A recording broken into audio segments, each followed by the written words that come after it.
The first thing Wen Xi noticed was the jade against her wrist, cool and impossibly certain, like the single clear thing in a fog. Her fingers flexed around it before the words came, short and startling in the sterile silence of the hospital room. "I'm Mrs. Fu," she said, and the sentence hung in the air like a challenge. Light spat through the blinds in slatted lines. A nurse's clipboard rattled. An older woman at the bedside, who had been talking in low, concerned tones, froze and looked at the jade bracelet as if it might prove everything. Wen Xi blinked. The name inside the room tightened, then slipped away like smoke. Fu. Mrs. Fu. It sounded right, soft and enormous, but when she tried to reach behind the syllable for the person who should belong to it, there was nothing. No breadcrumb trail of mornings, of arguments, of small domestic rituals she should have remembered. No reason to know how the bracelet came to be on her wrist, or why she wore the notion of Mrs. Fu like a crown that no one had told her to take off. Around her, a dozen people rearranged their faces. Relief, fear, curiosity. Family meant to herd a woman back into a role, into a seat at a table where expectations were already set. But somewhere in the bore of that confusion, a different sound formed inside Wen Xi. Steady, clean. She did not feel broken.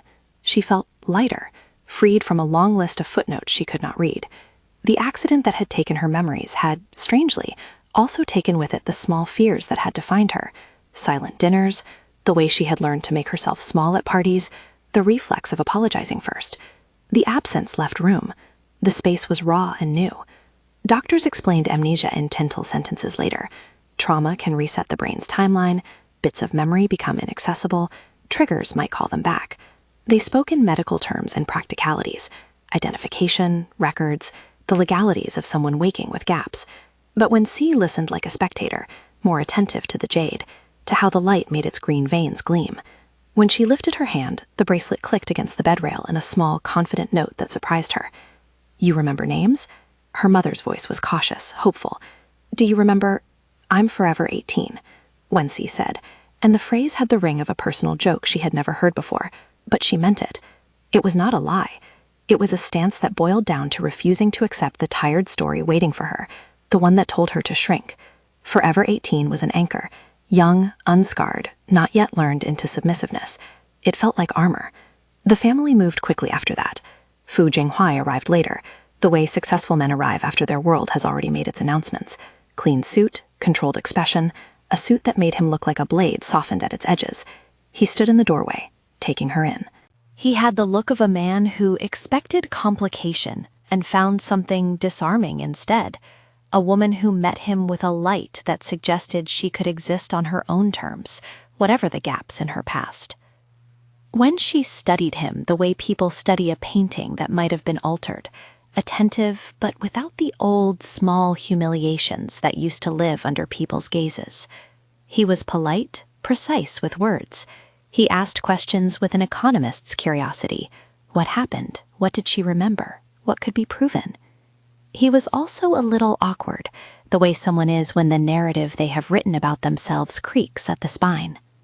"You've been through a lot," he said, voice even. When she smiled without the reflex to apologize, then put down the pity, she replied. Her tone startled the room into silence.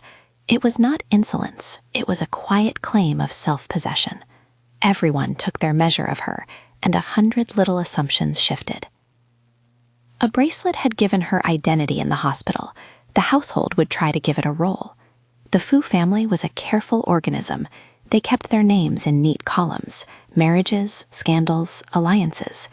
As a woman whose name had become the whisper of Mrs. Fu, when she found that clan eyes were already inventorying her usefulness, as though she were a ledger entry. She had once been meek. Whether that was truth or rumor did not matter. The house breathed out the memory they owned of her, and in that exhale was an invitation to be small. She refused it, or rather, she did not remember how to accept it. Back at the mansion, Butler Wong arrived with his practiced face and the sort of loyalty that runs on habit and a deep knowledge of household lines. He tended to Wen Xi the way one tends an unusual plant, careful, knowledgeable, but respectful. The doctors say no strenuous activity, he told her, with a clipboard and an unshakable calm. But the doctor also said clarity is good. Stretching your legs in the garden is recommended. When she laughed, Then I'll have the garden and roses. Do we have roses? She said it without thinking. The word hung there like another emblem. Roses, they said, for the birthday of a sister-in-law, for the opening of a new wing in the hospital, for celebrations that had their own timetables. The mansion had roses in vases where pride wanted to be seen. Of course, Butler Wong answered. We will send for them. It felt good to arrange a vase of flowers. It felt good to order, things she had once practiced in a small, cautious voice. Ordering gave her a line to the world. The staff watched her with the same curiosity as at the hospital. The servants who had memorized her old timidity now tested a new choreography. When she discovered that directing a household had the spicy satisfaction of carving breathing room. Still, the family did not relax into the unknown. Fu Jinghuai's relatives gathered in the drawing room and whispered. Shen Yin's name surfaced like a blade. Shen Yin was a delicate thing in the family's story, a woman meant to be admired from a distance, with a past threaded with the CEO's youth and the eyes of every camera that mattered in the city's social life. She led a life of carefully curated charm, a white moonlight figure who had once been promised much. If Wen Xi felt free of shame because she could no longer recall it, Shen Yin's presence arrived as an old narrative finding purchase. Shen Yin entered the mansion the way a rumor arrives, precise, perfumed, and doing the polite damage of a smile. Her dress was a river of cream. A single rose pinned at her shoulder gleamed like an accusation. She came bearing flowers and the company of manners that doubled as scales. She stepped into the room, surveying Wen Xi like a woman reading an unauthorized chapter of her life. You look well, Shen Yin said, voice sweeted but cautious. Her eyes flicked to the bracelet as if consultation might prove something. Wen Xi held Shen Yin's days easily. She did not remember the night Shen Yin had spent in rooms that belonged to the Fu name. She did not remember being small in front of her. For Shen Yin, that difference was a knife. For Wen Xi, it was a clearance. When the first jab came, it was a barely veiled smile. We all want to help, Shen Yin said, the phrase that had built a reputation over time of appearing disarmingly sympathetic while always setting a trap. The position the family expects requires a certain grace. Not everyone is a natural at that sort of role. It would have been an old reflex for Wen Xi to nod, murmur assent, and bow out with harmless, apologetic phrasing. Instead, Wen Xi felt a heat in her chest, unfamiliar but bright. Grace is a matter of will, Wen Xi said. Her voice was soft enough to be polite, and underneath there was a steel that did not need to be loud to be cutting. Shen Yin's smile faltered.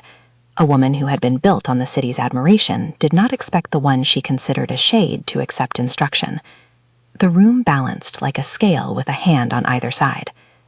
They're waiting for you at the charity banquet, Shen Yin added, tone light, the suggestion that Wen Xi should be careful in how she presented herself. It's not the place for accidents.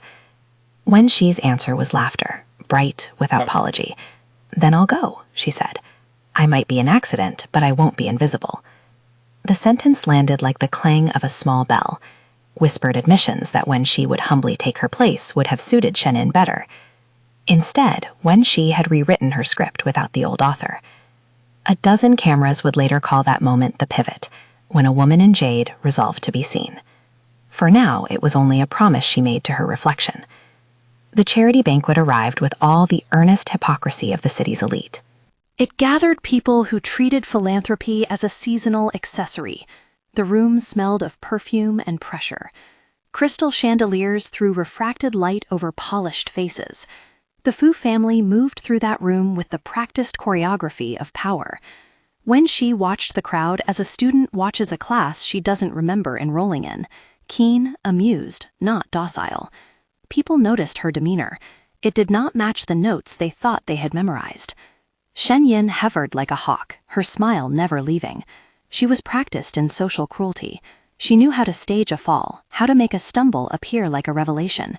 She had allies, women who polished their gossip to a shine, and men who learned the value of being seen beside a star.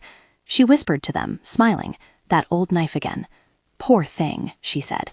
It must be hard to not remember who you were. Imagine bringing shame on the family. Murmurs rippled. Cameras in the room, the type that feed rumor pages the next morning, watched for sparks. The Fu family watched their member as a liability. Fu Jinghuai moved through the throng with his usual measured gait. His face was an economy of micro-expressions. He had been taught to observe and to calculate. For much of his life, he had valued certainty and control. Wen Xi's unpredictability, her easy laughter at the wrong moment, was not a comfortable variable.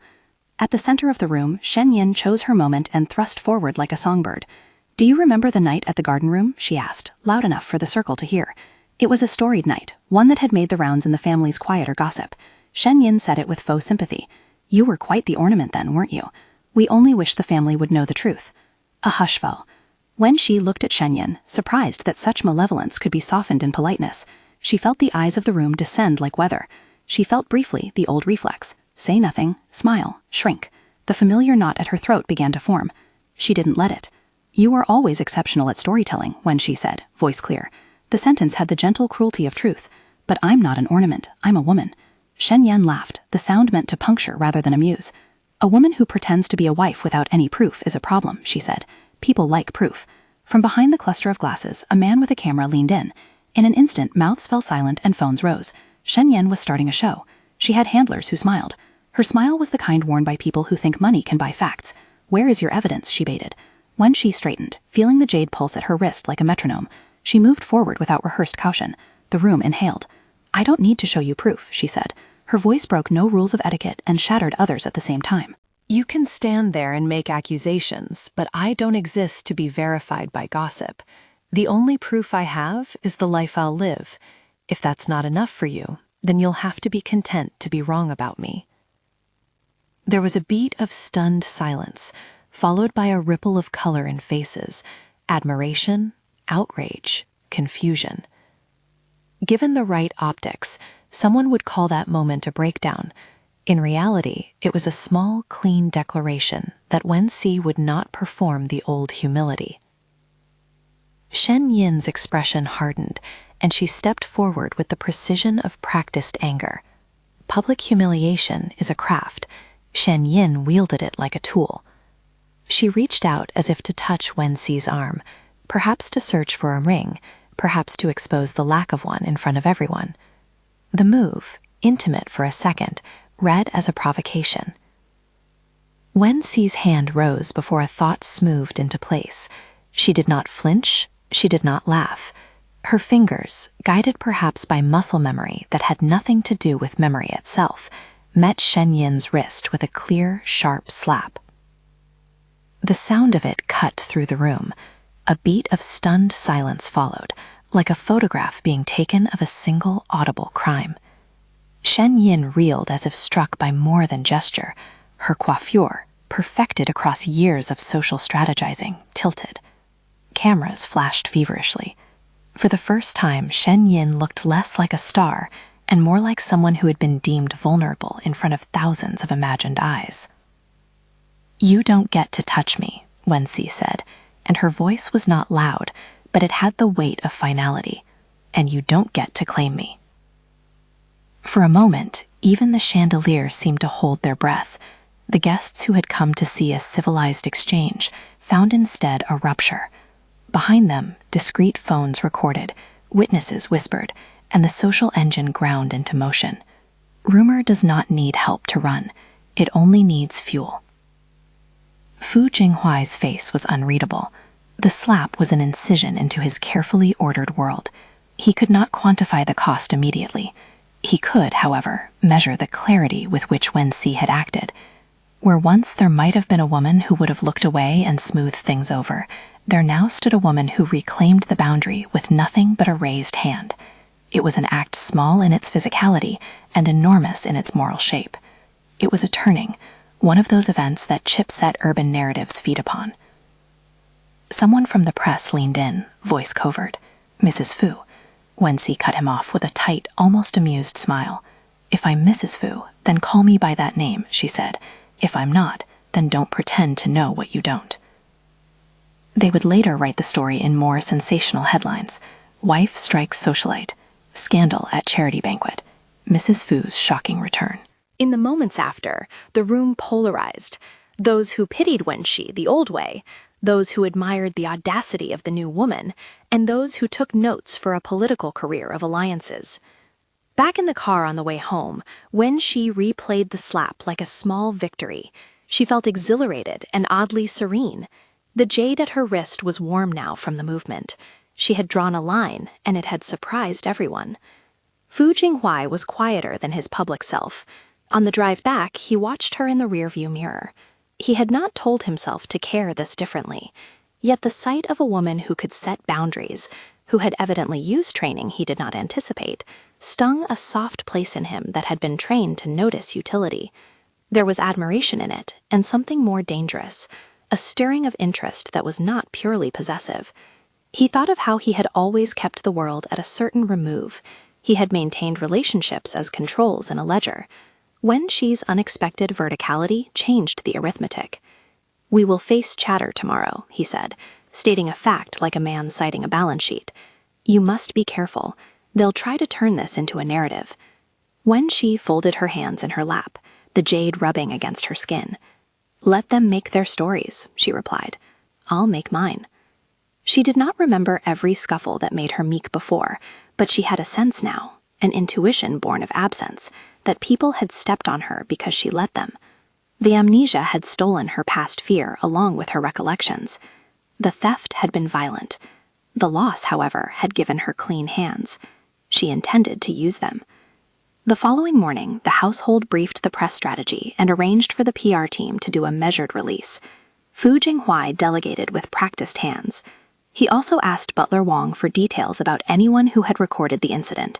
He wanted to know every frame, every angle.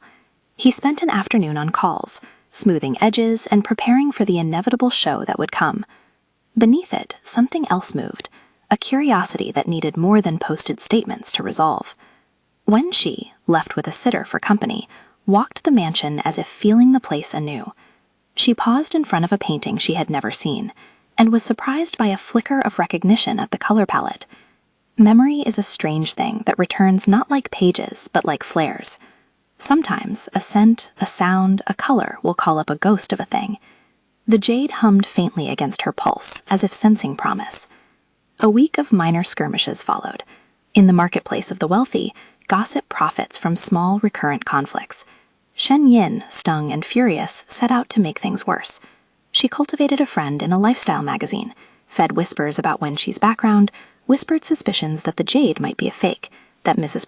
Fu was an impostor, that some electoral charm or legal technicality might shed light on the woman who had dared to sell herself as more than a rumor. Her allies embroidered the story into a scandal. They photographed Wen Xi in a florist's shop, afterward writing about how she was out of place among the blooms.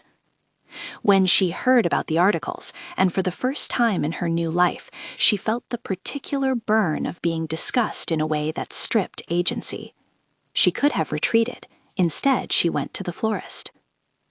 The shop smelled of loam and petals. Dozens of roses, reds, whites, pinks, sat like small, patient soldiers.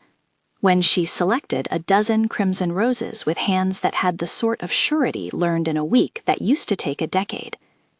The florist, a woman with flour on her fingers and an eye for composition, asked no probing questions. When she paid, leaving the jade bracelet exposed and glittering. The photos that previous allies had taken were meant to humiliate, meant to transform a confident woman into someone performing. Instead, Wen Xi stared directly at the camera when she realized she was being watched. She arranged the bouquet with intent. Shen Yin's attempt to paint her as a lightweight misfired against an image of a woman in control of small, domestic rituals that signaled nothing but ownership of self.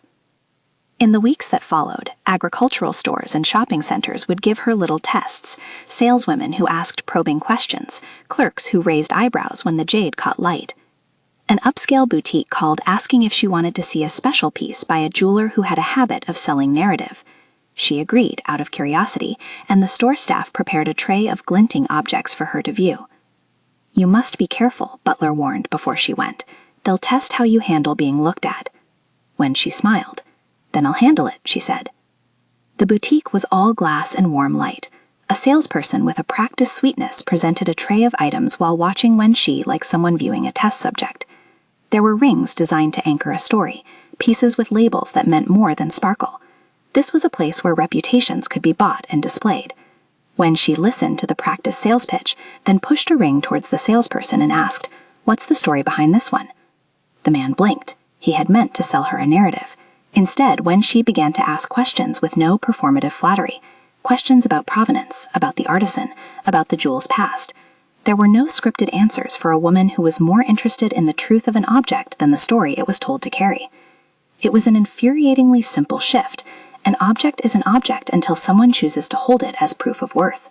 She chose nothing that day, though she left with a small card for a collector's event, an auction the house attended every season, where the society used objects like punctuation. The auction would take place in a fortnight, centered around a piece that the staff hyped under a name that glittered, Heart of Splendor. It was to be the center of a charity evening, a ring that had been cast into the city's mythology by fashion writers and a handful of socialites who preferred narratives to facts. For Shen Yin, this was a stage. For the family, it was an opportunity to project a narrative of cohesion and control. For Wen Xi, the auction was a test where she could decide the terms of how she would be seen. News of the auction spread like a current through the family's social strata. Parties took sides. Old debts and new alliances were counted. Fu Jinghuai received calls from board members concerned about reputation, from lawyers advising caution, from colleagues who suggested dampening the flames of gossip before the auction could transform into a headline. He replied with the same prudence he gave balance sheets. But when Shen Yin's name surfaced in the same breath as manipulations aimed at the Fu household, his voice changed in private conversations. "We will not let a woman use us for a spectacle," he told Butler Wong. His words contained not only protection, but a flicker of personal involvement, an anticipatory care that was not owed to a ledger, but to someone now standing under his roof. When she read the preview of the auction in a lifestyle column the day after she visited the boutique, the photo of the Heart of Splendor was accompanied by a blurb, its rumored history, its rumored lovers, the drama attached to its past. When she felt with a peculiar certainty that the auction would be a place where narratives collided, she decided, without consulting anyone, that she would attend. Butler Wong protested gently. "It will be crowded. It's a show. The press." "I know," Wen Xi said. She felt the jade warmth like a permission slip. "I want to see it. I want to see what the city values. And if they value spectacle over person, I want to know." "So you'll go," Fu Jinghuai observed later when she told him. He was measured in reaction. He wanted to shield the family, but he wanted too to understand the new calculus Wen Xi used. He could see that she was testing edges, that she was learning how to transform attention into agency rather than be consumed by it. On the night of the charity auction, the hall smelled of expensive cologne and roasted nuts. Crystal glasses chimed. Dressed in a gown that favored simplicity, a pale green that matched the jade on her wrist, Wen Xi moved through the room with an air of deliberate calm. Shen Yin entered as if the world were a catwalk, her dress more elaborate, the rose at her shoulder now a flourish that signaled war. The auctioneer warmed the room with humor, the kind that softens the hard teeth of bids. The Heart of Splendor appeared under spotlights, a ring set with a stone that caught the light and returned it like a promise. It had a provenance the catalog repeated with reverence. It had belonged to people the society worshipped. For many of those present, the ring was less a jewel than a coronation. Wen Xi took her seat in a place less conspicuous than the front row, but visible enough. An odd flutter passed through the crowd, like a collective noticing. When Shen Yin took her seat, the air thrummed with intent. Shen Yin's allies positioned themselves like a battalion. Cameras found their angles. The auction began, and for a while the air hummed with polite enthusiasm. Bids doubled, tripled. The ring climbed in price as if the number itself were a merit badge. Wen Xi watched the numbers rise with a small, engaged curiosity. She did not bid. She had not come to claim the ring. She had come to see how a city measures worth. Then a hush as a certain bidder entered the fray, a man whose name read like a headline. A hush like that is contagious in rooms like this. It moves like a tide. The price leapt. The Heart of Splendor now belonged in the tally to someone who could afford its mythology. Shen Yin smiled like a woman who had been granted the weather. For her, the ring's fate was a letter of approval. She leaned closer and whispered something to the man at her side, a whisper that was meant to be private, but flew through the crowd as if someone had cracked a bottle. Wen Xi felt something shift at the edge of her vision. The jade at her wrist knocked against the glass of her champagne. She did not know why, but for a moment all she could hear was the sound of the bracelet. Her heart thumped in a pattern that felt like a name trying to rise. A fragment pressed against the inside of her skull, a melody from some long-ago radio, the taste of a soup, the tilt of a photograph. They were not full memories, they were flares, raw, bright, and terrifyingly intimate. She looked down. The jade had a tiny crack along its rim, invisible in the catalog of life, until light showed it. For a second, the crack looked like a seam on a map, and something inside Wen Xi recognized that seam. Across the room, Shen Yan stood and accepted congratulations for a victory that had been written in the wings. The crowd applauded, lens covers clicked. When she turned, her eyes found Wen Xi, brief, triumphant. She lifted her glass in a gesture that read, "I told you so." Wen Xi wiped the stem of her glass with the back of her hand and felt an intention form, a not-quite decision to not be objectified or sold. She had been awake for only a short time, but she had discovered a currency, the refusal to be an accessory to someone else's story. The jade's crack felt like an omen and a question. She did not yet know if it would call back her past or simply mark the margin of what she was becoming. Watching Shen Yin, watching the triumph across that woman's face, Wen Xi felt no jealousy in the old sense. It was something more precise, a determination not to be erased by someone else's narrative. Fu Jinghuai watched her watch the room. His expression was complicated, part proprietary, part curious, part something like respect. The man who had been taught to calculate had found himself recalculating.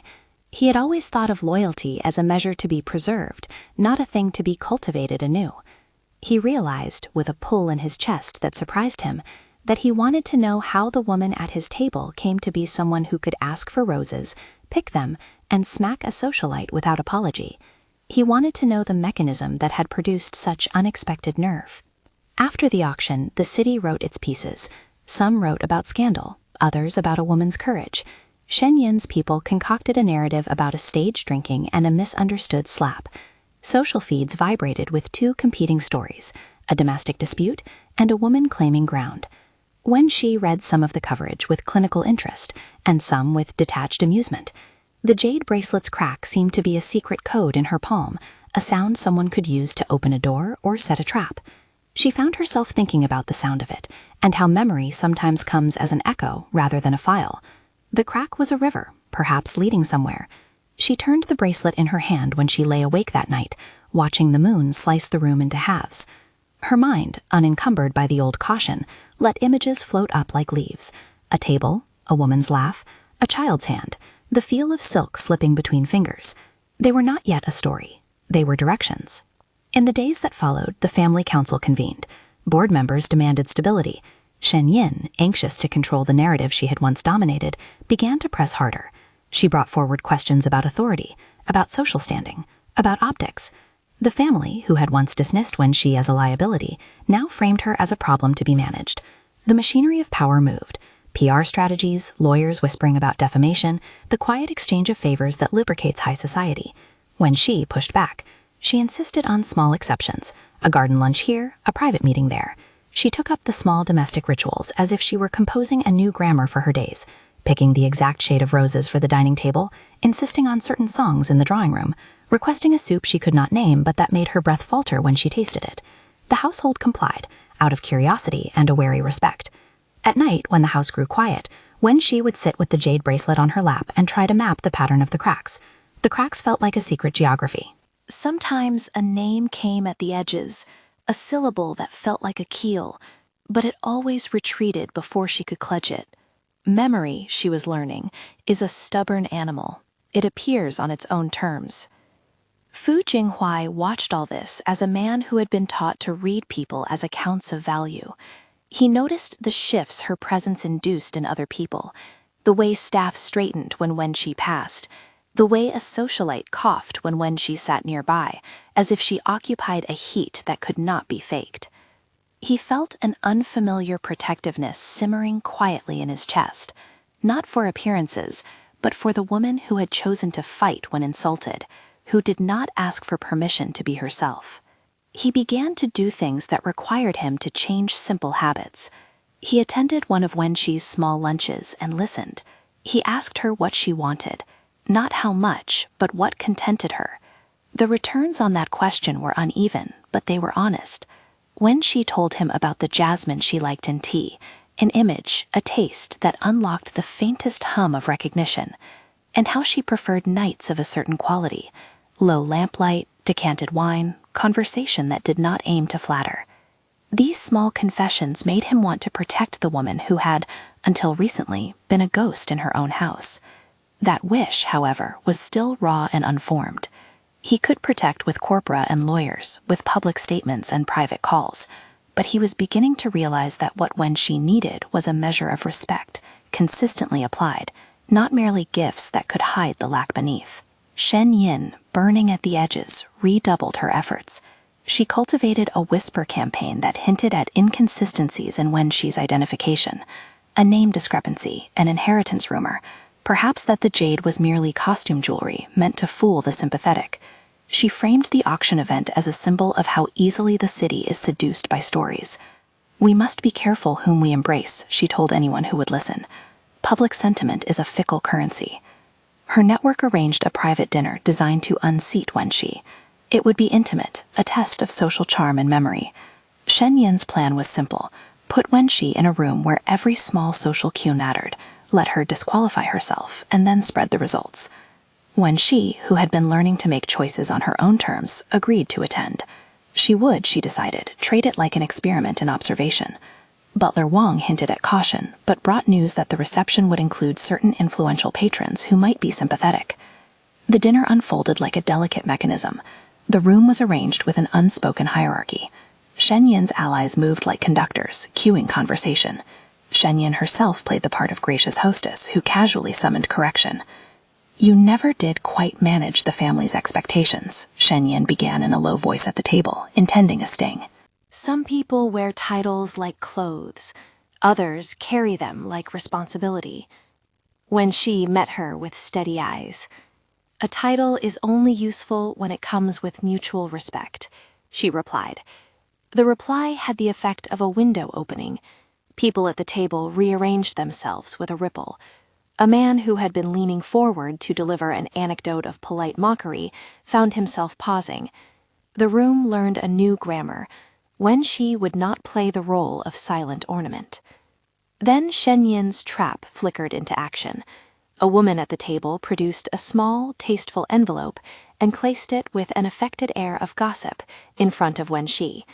The card had a name on it that resonated: an old lover, a confidant, a name that belonged to a life Wen Xi could not recall. The presence of the card was an attempt to conjure shame by association in front of peers. It was the kind of cruelty that had seen success before. Wen Xi turned the card over, read it carefully as if performing a line in a play, and then, unexpectedly, she reached into her purse and placed the jade bracelet beside the card. She laid it there like a marker. Her fingers rested on it for a breath, and then she smiled. "You must have a good imagination to think a scrap of paper can tell a life," she said. "I don't know the name on that card. If my past matters to you so much, then let proof come through actions, mine, not through whispers." The room hissed into silence, then scattered in murmurs. Shen Yin's plan, meant to isolate Wen Xi, instead highlighted Wen Xi's refusal to be staged. The bite of public shame deflected by a woman's claim on herself creates only more anger in those who wield shame as power. Shen Yin rose from the table, face like a mask. "We'll see whose stories last," she said, in a tone that promised revenge without specifying method. "Stories travel. Some stick." But in that moment, a stronger narrative was forming, a woman who would not be mocked into silence. It was a story that, for all its nascentness, proved magnetic. Fu Jinghuai watched the exchange from the edge of the room. He had thought he understood how to manage people's perceptions. He had not expected to be moved by a woman whose past he could not quantify. He felt a small, inexplicable fever, a desire not to merely shield Wen Xi from attacks, but to understand how she had come to be a woman who chose confrontation over retreat. The change in him was not yet a declaration. It was a slow reallocating of attention and priorities. Fu Jinghuai began to notice the small ways Wen Xi altered the world simply by refusing to be diminished by it. He found himself lingering on conversations where she spoke plainly, tracking how staff responded, cataloging the looks that used to slide over her like water. Observation turned to small intervention. He stopped delegating every social hazard. He started answering them himself. Before anything larger announced itself, the family received a new headache, this one surgical in its precision. Shen Yin, wounded and furious, escalated beyond whispers. She hired a writer at an influential lifestyle site to manufacture evidence. A staged interview, an implicating photo, a doctored document that implied a past connection Wen Xi did not recall. The press tasted it and ran. The rumor mill churned faster than the family's PR team could mop. The narrative proposed an easy, destructive story, an imposter who had crept into the Fu orbit. It should have been enough to make Wen Xi retreat. Instead, she met the smear with a strange, practical clarity. The amnesia had taken her memory, but left intact the muscle of indignation. She met the charges in public, once again refusing to be shaped by other people's imaginations. A week into the scandal, a brief, warm voice cut through the noise. Qin Huai, a college friend whose presence had been hinted at but not yet realized, stepped into the scene. Not as a rival, nor as a triumphant outsider, but as an old comrade who remembered a different Wen Xi from another life. His return was casual, as if someone had opened an old book and discovered a clean page. Qin Huai greeted Wen Xi like someone who knew the punchlines of her favorite jokes. He treated her as an equal. That kindness held a power the tabloids did not value. He sat with her at a small cafe where the scandal's reverberations softened under the steam of tea. He asked simple questions. What do you want to do when you're not being watched? What do you want to be responsible for? Those questions, asked without editorializing, performed a real service. Wen Xi answered in fragments at first, shopping for particular groceries, arranging roses by color, learning to keep accounts for the small lunches she liked to host. These were not dramatic plans. They were the quiet architecture of a life rebuilt. If Fu Jinghuai felt a jolt at Qin Huai's presence, it was not jealousy in its usual form. It was a calculation. A man used to measuring opportunities realized that Wen Xi had anchors in other lives, people who could see beyond the latest headline. He did not like being out of whatever map described her, but instead of reacting with possessiveness, he stepped back and listened, learning how to be a supportive presence without commandeering. If there was one rule Wen Xi had adopted in her new brief life, it was this: do not be arranged by other people's terms. When the boutique salesman attempted to manipulate her by offering an exclusive meeting to those who know their place, she refused to be positioned. When socialite invitations carried subtle tests, she showed up and rewrote the expectations.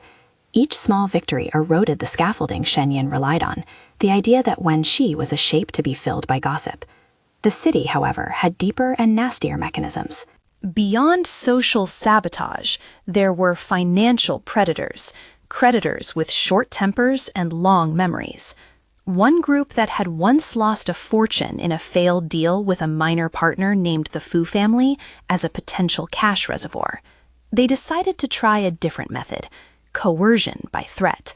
Rumors flew that Wen Xi's supposed access to family assets could be monetized. Shen Yin's allies listened to these men with interest. A few messages were quietly passed. The first attempt took place in daylight, in the kind of scene that makes people realize courage is often a decision made in a second. Wen Xi was in a shopping arcade, selecting roses for a small luncheon she'd arranged for the household staff. A pair of men followed. They started with questions, probing, men who believed a woman alone on a weekday was easy prey for conversation that would soften her for theft. They escalated when no leverage presented itself. One brushed too close. Another made a crude joke that reached for the familiar old territory of humiliation. The crowd around them judged the transgression without action. A woman who used to acquiesce might have smiled then moved on. But this was not that woman. Wen Xi did not plead. She moved instead. Quick, economical gestures born not of training but of a new necessity. She shoved a shoulder into the nearer man, knocked a shopping bag into the other, and when one of them reached to seize her wrist, she twisted free and threw the roses into the faces of both men. The sight of petals in someone's eyes is disorienting and strangely poetic. People laughed at the absurdity. Security, finally alerted, intervened. Cameras on cell phones captured the moment. A woman who did not cower, who used nothing more lethal than a bouquet to reclaim space. The footage circulated. People commented, some disapproving, many admiring. Wen Xi walked home with the bouquet crushed into green stems but intact, her satisfaction not from spectacle, but from the knowledge that she had protected herself. The incident did not end the harassment. It changed its nature. The creditors had noticed how public a scene could be. Coercion could be more subtle, but also deeper. An abduction staged as a private transport, with threats of legal and corporate pressure to coerce signature of documents or access to financial instruments. The idea was to frighten her into cooperation. They tried it one late evening. Wen Xi had gone out to a small supper with Butler Wang and 2 staff members to celebrate a successful lunch service. As she stepped out to a waiting car, a man blocked the passenger door. He had the paperwork of legitimacy in his folder, forged orders, an attractive narrative about debt collection, men who said they represented distressed creditors with legal assistance. Wen Xi felt the hairs on her arms rise. Something about the calm confidence of the leader felt rehearsed. She did not panic. She relied on what she had gathered in 3 short, purposeful months, an ability to judge intent in a voice, to test sincerity with a question. She asked to see identification. They handed over slick papers that smelled faintly of printer ink and certainty. Wen Xi asked them to wait while she called the household. That decision to call was, in its way, a victory. The men tried to be charming, to insist on urgency. One moved with the language of persuasion. Another tried the old trick, claimed there was no time for formalities. Wen Xi refused to be bullied by pace. She stepped back and locked the car door. She raised her voice, not hysterical, but clear, calling for Butler Wang. The action pulled attention.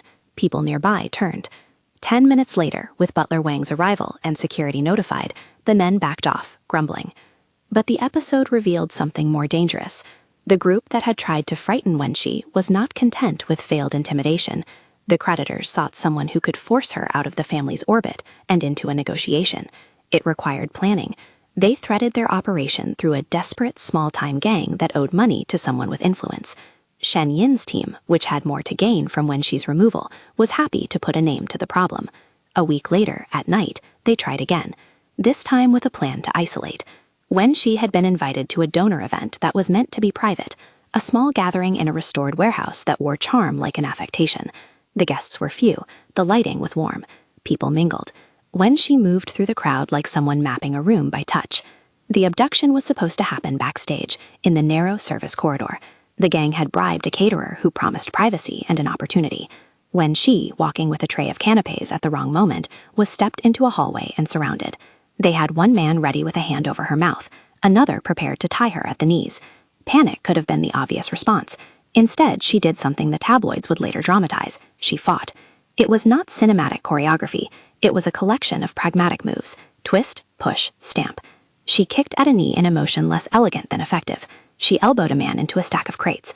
A plate shattered. Light skittered off glass. The sound brought people. Raw sound does that. It breaks rehearsed silence. Security personnel, trained by the household to expect trouble, were not far away. Butler Wang had insisted on a discreet presence ever since the threats had increased. They arrived as a net. The operation collapsed. One of the kidnappers tried to force a gag, but Wen Xi bit his wrist hard enough to make him scream. Another pulled a knife, a crude threat that only hardened Wen Xi's decision. She grabbed a loose steam pipe and swung. Pain registered in the men's faces. They fled the way thieves flee when daylight tastes like shame. Wen Xi was left shaking, breath quick but unbowed. It was a decisive moment for a man who, until recently, had measured women by the way they preserved appearances rather than how they defended themselves. Fu Jinghuai watched footage gathered from security cameras, slow-motion evidence of Wen Xi's resistance, evidence that the versions of her being constructed by others were false. He did not feel triumph. He felt a complicated protectiveness. He wanted more than to punish. He wanted to change how the family had allowed this to happen. The household moved fast. The police were involved. Shen Yin's ties to the gang surfaced in the first threads of inquiry. Calls, payments, messages traced to numbers associated with her confidence. She swore ignorance. Denials were rehearsed by a woman who had perfected the art of plausible detachment. But guilt is a pattern, and patterns leave marks. A ledger here, a transfer there, small, clumsy mistakes that reveal intent, came to light as investigators dug. The law did what rumor could not reliably do. It produced consequences. The gang's ringleader was arrested in a sting orchestrated by a combination of Fu Jinghuai's private security and police. The investigation traced payments and led wires back toward a network of intermediaries who had been happy to accept Shen Yin's instructions. Some of Shenyin's allies, frightened by the speed and gravity of the legal machinery, flipped. Evidence compiled. The lifestyle site that had run the doctored story issued a correction and then an apology, a hedge token to stem the flood. For Shenyin, however, social media and law are different animals. She could not be instantly stripped of the city's gaze, but her financial flows were slowed, assets frozen pending investigation. A few of her patrons withdrew their support, as reputational risk became a literal cost. Wealth, like anything else, is a kind of circulation. When the banks halt that flow, people begin to listen. All of this churned beneath a quieter, more intimate turn. Wen Xi's memories began to return in jagged edges, not in a cinematic flash, but as a sequence of scents, sounds, and textures that pressed against the seam of the cracked jade. The jade's inconsistent surface seemed to act as a sensor. One night when Wen Xi was bandaged and being checked at home after another attempt on her space, a cup of broth arrived by the nurse's hand. It was simple cooking, a clear broth with a scatter of spring onion, and a fragrance that cut through the antiseptic. She sipped out of habit, and the temperature of the liquid opened something like a locked drawer. The smell was common, ginger, a whisper of pork bone, but inside it was a memory of a kitchen where someone hummed a song very softly while they stirred. She remembered a bowl. She remembered the sound of a voice, low, precise, the way it called her little one. The memory unfurled with a violence that left her breathless. It came in pieces. A dispute at a registry office, a night when a disagreement ended in silence and a slammed door, a ring set aside in a drawer, and an accusation overheard in a car. She saw the jade bracelet again, but now not just as an object on her wrist. She saw how she was given it once under different circumstances, not as a bribe, but as a promise, stitched with awkwardness and apology. The past was not a single narrative. It was a set of choices, some loving and some failing. The flood was overwhelming. She remembered being small at dinner, her voice swallowed. She remembered being called names that had not the cruelty of strangers, but the quiet of those who believe correction is a kindness. She remembered Fu Jinghuai's distance. She remembered how, before the amnesia, she had often tried to minimize her needs so others would not be bothered. The recollection did not come as pain alone. It came with an unexpected clarity of the man who stood with her through it all, his poker face, his careful hands, the way he had once observed rather than engaged. She remembered moments when he had shown kindness in private, small things he had thought too insignificant to matter in public. She remembered the night before the accident, a defense, a quarrel, and then an urgent decision to drive her to safety. The images fit together like shards into a mosaic that was neither wholly perfect nor wholly ruined. When she confronted him, she demanded truth without theatricality. Standing in the drawing room, the jade's crack catching the lamplight, she asked the questions that mattered. Why had he been distant? Was it indifference? Was it calculation? Did he ever truly see her? Fu Jinghuai did not offer rehearsed lines. He offered a sequence of things that indicated he had been thinking in new ways for some time. A recorded confession of past priorities, a timeline of changes he had made at the company to protect the household, a series of small legal moves, freezing questionable payments, initiating oversight of certain family trusts. He did not attempt to erase prior negligence. He owned it. He explained that power often masks fear, that he had retained a distance to avoid vulnerability, but that distance had become a wall. His tone was not dramatic. It was accountable. I did not know how to translate respect into action, he said. I thought provision equaled protection. It does not by itself. Wen Xi listened. She felt the rush of the past and the weight of a present that could be different. The amnesia had given her a version of courage he would not have recognized if it had not been wrenched into being. But now memory returned, and with it the possibility of choosing again, this time intentionally. Their reconciliation did not begin with a grand speech. It began with small gestures and sustained behavior. Fu Jinghuai stopped hiding behind statements. He accepted interviews where he addressed the scandal, not to argue, but to insist on the legal facts, the fabricated materials, the investigation, the family stance against coercion. He attended staff lunches to listen. He asked Wen Xi, publicly and privately, what she wanted to manage and what she wanted to avoid.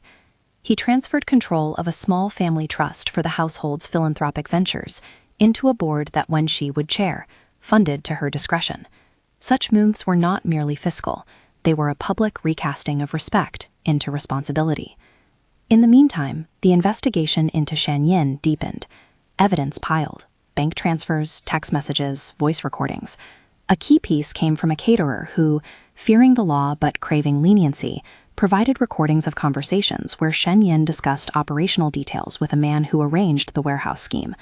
Another ally, one who had been willing to be a middleman, produced paperwork that tied Shen Yin's acquaintances to payments made to unsecured operators. The legal net tightened. When the police finally moved, they did not stage a tabloid-worthy arrest with flashbulbs and shouting.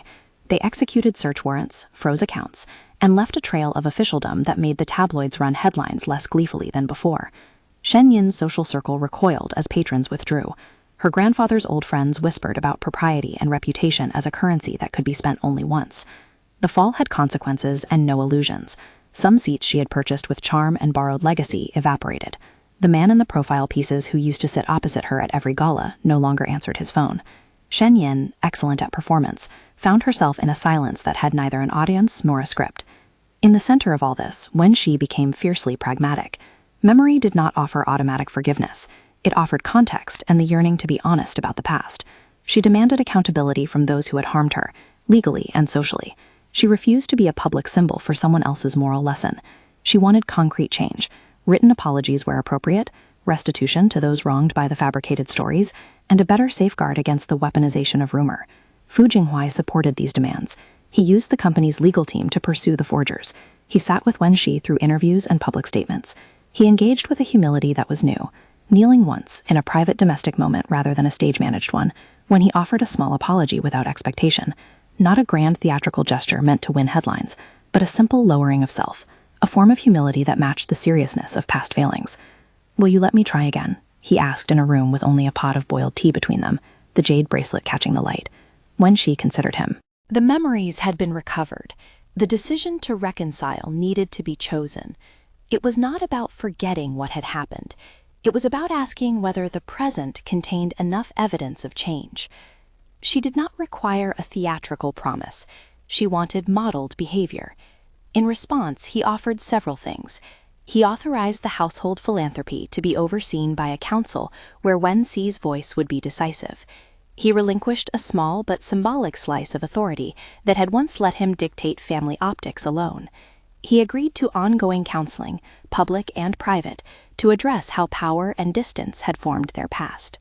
Actions, not words. That was Wen Xi's metric.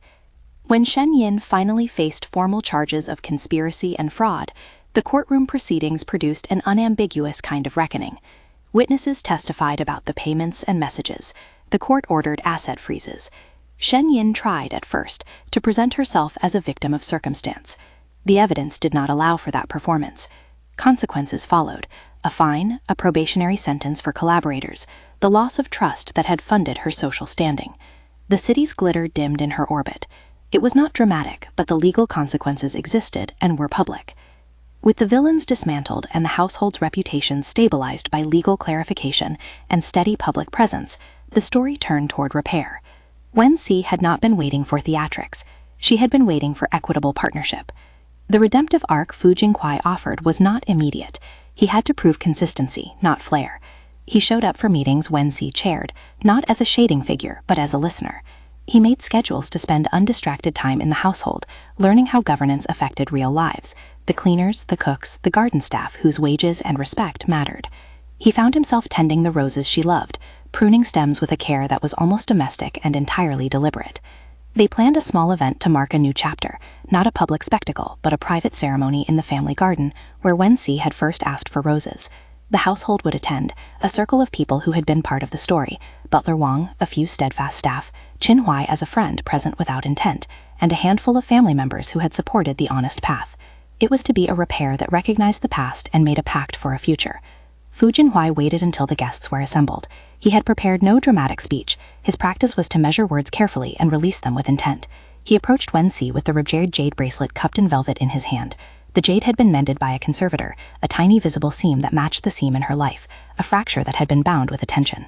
Beside it rested a ring, a modest band with a small stone that the family jeweler had named in catalogs and commentaries as Heart of Splendor. Fu Jinghuai had not purchased it as a parade of possession. He had selected it because Wen Xi had once asked about the ring at the boutique, not for the spectacle, but for its workmanship. He spoke without grand gestures. "You were given a role, and you were asked to be small. I took that for granted, both my distance and the world's assumptions. I see now that respect is work. I have been learning that work." When she listened, she felt the weight of memory and the lightness that had come with amnesia, the ability to choose anew. She had tasted what it was to pull the present into the shape she wanted. This choice was hers. Fu Jinghuai knelt, not in a script that demanded theatrics, but in an act of humility. He offered the repaired jade and the ring together, as if to say that the past and the present could coexist and be honored. "Will you start again with me?" he asked, not as a title to be performed, but as a partnership we both will build. When she looked at the seam in the jade, the scar and the object that mirrored the cracks in their shared history, she saw the man who had changed slowly, deliberately. She felt the memory surge, a montage of small, vulnerable scenes she had reclaimed for herself. A quiet night, an unexpected kindness, a man who had learned to kneel. She did not say yes to a life that would erase memory. She said yes to building a new one with eyes open. "I will start again," she answered, "on 2 conditions. 1, we speak the truth of what happened, openly where it matters. 2, this is a partnership for real, shared decisions and mutual respect. No more ledger lives." He accepted both without hesitation. His assent was a consent to ongoing work, not a finishing line.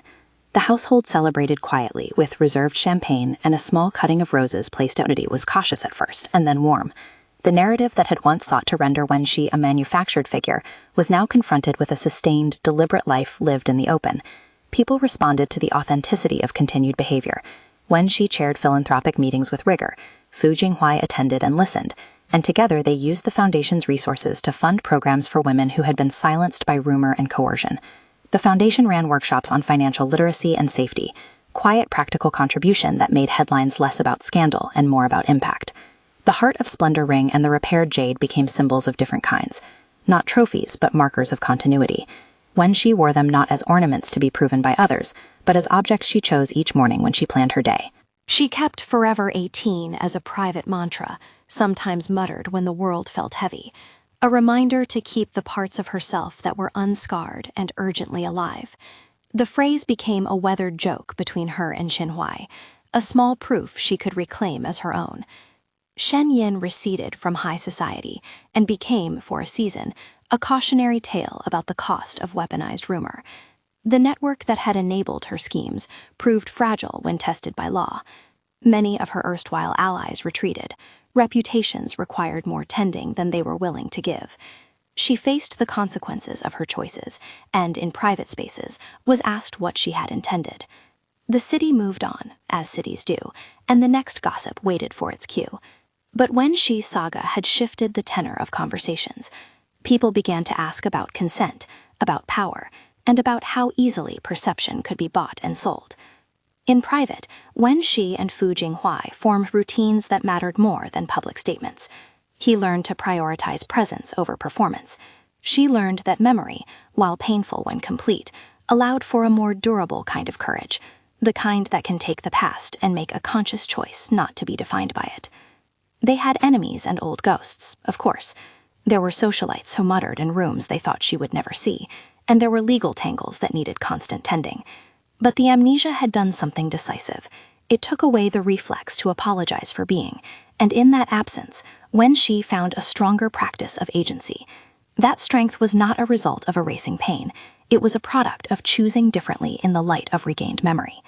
When the press asked, months later, how the marriage had been salvaged, Wen Xi answered in the only way that satisfied her, with honesty.